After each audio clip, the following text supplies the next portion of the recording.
quiz ব্লগৰ আন এটা ভিডিঅ'লৈ আপোনালোক সকলোকে আদৰণি জনাইছোঁ আৰু এতিয়া মই অকমান ওলাই গৈছিলোঁ থ্ৰেডিং কৰিবলৈ বহুত দিন হ'ল থ্ৰেডিং কৰা নাই আৰু সেইটো কাৰণে থ্ৰেডিং কৰিব গৈছিলোঁ আৰু বাটতে মিছা মাছ পালোঁ পাই পেলাই মিছা মাছ কেইটামানো লৈ আহিলোঁ কিন্তু চুৱেটাৰটো পিন্ধি গ'লোঁ এনেকুৱা বেছি গৰম উঠিলে নহয় ঠাণ্ডা আহিছে যদিও মানে দুপৰীয়া সময়ত ইমান ৰ'দ দিয়ে মানে চুৱেটাৰ পিন্ধিব নোৱাৰি আৰু এতিয়া মই চুৱেটাৰটো পিন্ধি গৈ গোটেই ঘামি গ'লোগৈ দিনে চুলি তুলি আৰু এটা মই কাপোৰ চাপোৰকেইটা চেঞ্জ কৰি লওঁ তাৰপিছতে মিছা মাছৰ এটা সাংঘাতিক স্পেচিয়েল ৰেচিপি বনাম আৰু সেই ৰেচিপিটো দেখুৱাম আপোনালোকক কেনেকৈ বনাই চ' লগ পাই আছোঁ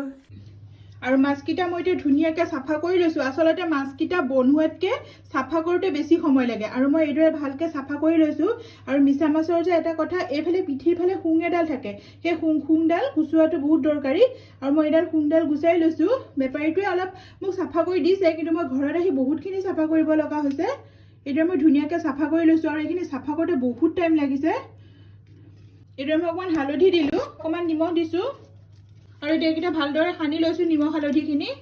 এতিয়া কেৰাহীখনত তেল দিছোঁ মই তেলখিনি গৰম হৈছে আৰু মই এতিয়া মাছকেইটা অকণমান ফ্ৰাই কৰি ল'ম এতিয়া মই মাছকেইটা তেলত দি দিছোঁ এতিয়া এটা এটাকৈ আৰু এইকেইটা অকণমান ফ্ৰাই কৰি মিঠা মাছ সিজিবলৈ এনেও বেছি টাইম নালাগে আৰু এতিয়া মই মাছকেইটা ফ্ৰাই কৰি ল'লোঁ এইকেইটা বাউল এটালৈ উঠাই লৈছোঁ মই এতিয়া আৰু মই একেখন কেৰাহীতে এতিয়া পিঁয়াজখিনি দি দিছোঁ পিঁয়াজকেইটা মই পিহনাত মাৰি লৈছোঁ আৰু এইখিনি আদা নহৰু থেতেলিয়াই লৈছোঁ এইখিনিও দি দিছোঁ ইয়াতে এইকেইটা কেঁচা জলকীয়া কাটি লৈছোঁ এইকেইটাও দি দিছোঁ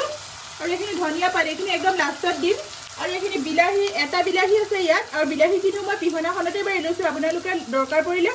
মিক্সিটো মাৰি ল'ব পাৰিব আৰু এতিয়া পিঁয়াজখিনি ৰঙা হোৱালৈকে মই ভাজি ল'ম এতিয়া মই ইয়াত হালধি দিছোঁ আধা চামুচ হালধি দিছোঁ আৰু নিমখটো মই কমাই দিছোঁ কাৰণ মাছো কেইটামানহে আৰু হেৰিও মাছটোতো নিমখ অনা আছে সেইটো কাৰণে মই নিমখ অকণমান দিছোঁ আৰু মই ইয়াৰ লগতে এতিয়া বিলাহীখিনি দি দিছোঁ এইটো চেজৱান ষ্টাৰ ফ্ৰাই হয় এইটো এনেকুৱাবিলাক ৰেচিপিত বহুত ভাল লাগে টেষ্টটো সেইটো কাৰণে মই এইটো 1 চামুচ দি দিছোঁ এইটো অপশ্যনেল হয় নিদিলেও হয় কিন্তু দিলে ভাল লাগে সেইকাৰণে মই 1 চামুচ দিছোঁ এইটোৰ আৰু এতিয়া দিছোঁ ধনিয়া চামুচ আধা চামুচতকৈও কম দিছোঁ মই এয়া দিছোঁ জিৰাও মই আধা চামুচতকৈ কম দিছোঁ কিয়নো মই পৰিমাণটো বহুত মোৰ কমকৈ বনাইছোঁ কাৰণে মই কমাই দিছোঁ আপোনালোকে বেছিকৈ বনালে ইয়াতকৈ অকণমান মছলাখিনিৰ পৰিমাণটো অলপ বেছিকৈ দি ল'ব আৰু এইখিনি দিছোঁ জলকীয়া গুড়ি আৰু এতিয়া দিছোঁ ব্লেক পেপাৰটো মই আন্দাজি দিছোঁ অকণমান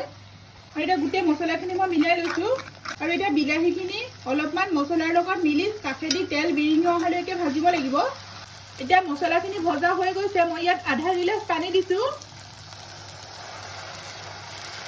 আৰু এতিয়া মই ভাজি লোৱা মিছা মাছকেইটা ইয়াত দি দিম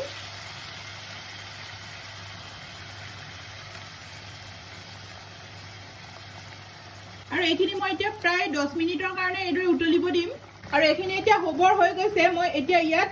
অকণমান গৰম মছলা দিছোঁ অলপমান ধনিয়া দিছোঁ আৰু 1 চামুচ দিছোঁ আমুল বাটাৰ প্ৰনৰ ৰেচিপিত যে বাটাৰৰ বহুত ধুনীয়া টেষ্ট আহে সেইকাৰণে মই বাটাৰ দিছোঁ অকণমান আৰু গ্ৰেভিটো যে বহুত টেষ্টি হৈছে আৰু এইখিনি এতিয়া মই নমাই দিম গ্লাছৰ বাউল এটালৈ মই উলিয়াই লৈছোঁ এইখিনি এতিয়া